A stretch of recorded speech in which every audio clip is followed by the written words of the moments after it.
Nessa videoaula de hoje, a gente vai fazer uma retap, né? A retap da nossa A1. O que é uma retap? Uma retificação do aprendizado. É onde você vai aprender com os seus erros, se eles aconteceram, né? Então aqui eu estou fazendo uma videoaula, até por conta do nosso tempo, né? Que a gente tem um tempo bem limitado com relação à quantidade de conteúdo e as provas que elas estão vindo, né, em sequência. Então, para a gente não ter que ficar uma aula inteira dentro da sala fazendo, passando o gabarito da prova, eu vou estar fazendo essa videoaula onde você vai estar assistindo e comparando com a sua avaliação e fazendo as anotações naquilo que você errou, né? Para quê? Para poder você aprender com seus erros, né? Eu sempre digo em sala de aula que a melhor maneira de você saber o que é uma coisa é quando você sabe o que ela não é. Né? Então isso também funciona com nossos erros. A gente aprende muito com os nossos erros, né? E ficou bem claro, né? A turma como toda, né? O terceiro ano saiu muito bem na prova, legal. Mas ficou muito claro que quem assistiu a videoaula, quem assistiu às minhas aulas, prestou atenção nas minhas aulas, nas dicas que eu dei em sala de aula, né? Para você realmente aprender e não decorar, né? Geografia não é decoreba. Já foi essa fase aí de você ter que decorar o nome de estado, de país, de capital. Agora é compreensão, é geopolítica, você tem que estar antenado em tudo que está acontecendo ao nosso redor. E eu venho conversando dentro da sala de aula para ficar a coisa mais clara possível. E mesmo assim, teve gente que foi para a prova como se estivesse indo fazer uma prova em aramaico, entendeu? Como se nunca tivesse visto aquilo que eu estava colocando na prova ali. Mas aí fica o alerta, né, para você ficar ligado nas próximas provas. São 9. Essa foi a primeira, né? Teremos 9 aí, tá? E outra coisa que eu quero deixar bem claro para vocês aqui é alguns conceitos, né, que eu coloquei na nossa prova, eu falei em sala de aula, né? Eu falei em sala de aula.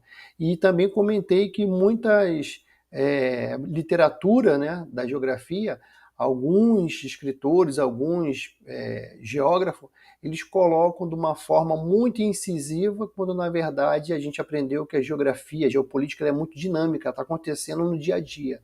Então tem alguns conceitos que as pessoas taxaram com muita certeza e que não são, e eu comentei isso em sala de aula, e que as pessoas preferiram pegar, sei lá da onde, da internet, não sei de onde que viram lá, e ao invés de seguir as orientações que foram dadas em sala de aula, que foram dadas na videoaula de revisão.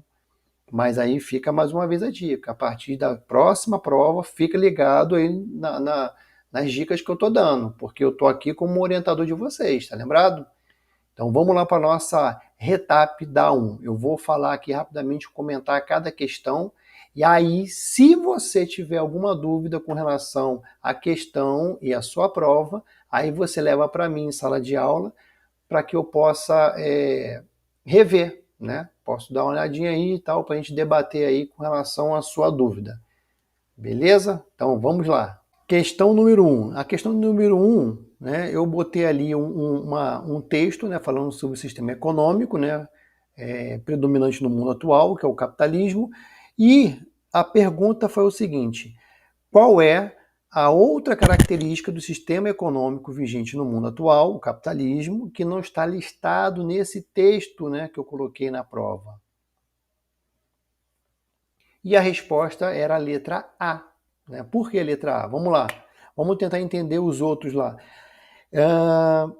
A letra B, por exemplo, economia de subsistência. Ela é uma característica do capitalismo? Não. Por quê? Porque economia de subsistência é quando as pessoas cultivam alimentos, né? Criam gado, realizam atividades, né? Outras atividades, para obter o necessário para a sua sobrevivência diária, sem depender do quê? Da compra de bens, do serviço de mercado, tudo diferente do capitalismo. A letra C, coletivização dos meios de produção, né? É um conceito associado ao socialismo, né? É a transferência de propriedade da mão do proprietário privado para o controle da sociedade. Também tem nada a ver com capitalismo. E regulação do Estado dos meios de produção. Também supervisão, controle das atividades econômicas, nada disso ele está linkado ao capitalismo, tá? Então, letra A. número 1, letra A. Questão número 2. Questão número 2, também continuando falando sobre o capitalismo, né? A pergunta foi: podemos afirmar que os pilares que sustentam o sistema econômico capitalista são... Vimos várias vezes isso aí, não tem nem o que comentar. Propriedade privada do meio de produção, economia de mercado, divisão da sociedade em classes e a busca pelo lucro. Né? Então, isso aí acredito que ninguém ficou com dúvida não, que eu acho que realmente ninguém errou essa questão não. Questão 3. A pergunta era o seguinte: a fase do capitalismo que está associada à expansão marítima, né, e ao acúmulo de riquezas através do comércio é o... muito fácil, para ninguém tirar zero, capitalismo comercial. Né? Se eu estou falando sobre expansão marítima, estou falando do mercantilismo lá atrás. A 4. Uma das características que define o capitalismo financeiro. Agora preste atenção, eu quero saber uma característica que define o capitalismo financeiro na terceira fase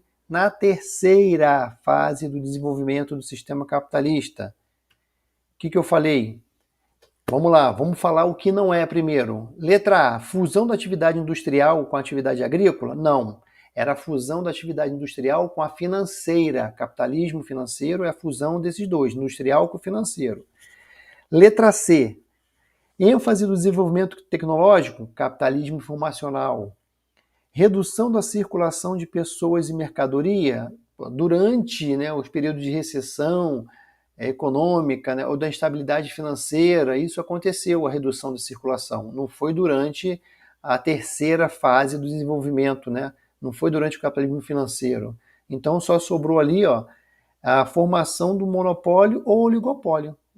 Até porque a última lá, fusão das indústrias e atividade tecnológica, também não tem nada a ver. Eu comentei, é indústria e financeiro. Então só sobrou a letra B de bola. A 5. Qual foi a doutrina que defende a não intervenção estatal na economia e a associação do início e associada ao início da segunda revolução industrial? Liberalismo, Por que o liberalismo? Liberdade econômica, a propriedade privada dos meios de produção, livre concorrência, o papel limitado e não nulo, do governo na economia. Então, letra B, liberalismo. 6. A principal característica do neoliberalismo como doutrina econômica é o... Vamos lá, letra A, intervenção do Estado, intervenção estatal na economia para geração de emprego? Não. Manutenção do estado do bem-estar social? Não. Total liberdade de comércio, redução da participação do Estado da economia, não existe protecionismo. O que mais? É alvo de críticas, principalmente pela desigualdade econômica. Então, o neoliberalismo está ligado à total liberdade do comércio e à redução, não é o zero, não é a liquidação, não é o extermínio da participação do Estado da economia, é redução, participação mínima. Letra C. 7. A fase da divisão internacional do trabalho, em que ocorreu a desconcentração industrial. Aí já matou já. Quando fala de desconcentração industrial, eu só posso falar da terceira divisão, a terceira DIT, a terceira divisão internacional do trabalho. Por quê? Na primeira DIT é onde existia o Pacto Colonial. Na segunda DIT, os termos metrópoles e colônia ficaram defasados, e foram substituídos por países desenvolvidos e subdesenvolvidos. E a quarta DIT, a gente não chegou nela ainda. Então, terceira DIT. Letra C. 8. Era para você marcar a opção que apresenta os fatores locacionais presentes na nova DIT, ou seja, na terceira DIT. Na nova DIT, a atual, a ideia é lucrar mais gastando menos. Recursos naturais eram os atrativos principais no qual DIT? Na primeira. Acordos comerciais foram na DIT clássica. Então, para a gente aqui, nessa questão número 8, é a letra B. Atrativos para produzir mais com menos custo, né? Menos gastos, e aí eu posso lucrar mais, letra B. Vamos lá, para a nossa famigerada questão discursiva, galera. Preste atenção aqui, ó. Você deveria identificar três fases da divisão internacional do trabalho e descrever as suas principais características. Se é uma questão que eu estou dando 6 scores, eu estava esperando que você me falasse 3 nomenclaturas diferentes, né, das DITs, né, das divisões, e para cada uma delas uma característica principal. Então você precisava colocar 6 informações aí para mim. Vamos lá, então olha só, a interpretação faz parte da avaliação, né? Questão com 6 scores, você tinha que colocar o nome das 3 DITs e pelo menos uma característica de cada uma, totalizando 6 scores.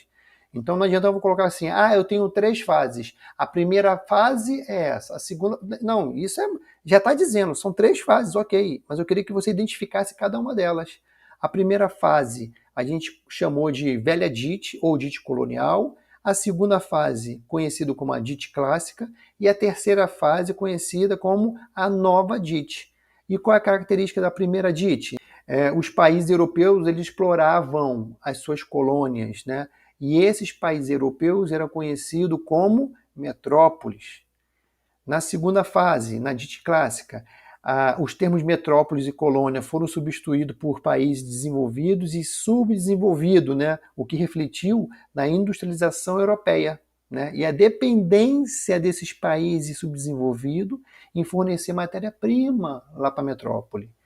E a terceira fase, que é chamada de nova DIT. Aí você tinha que colocar que foi nessa fase que aconteceu a desconcentração industrial, né, com as indústrias migrando para os países subdesenvolvidos em busca de fatores locacionais. Olha que coisa mole.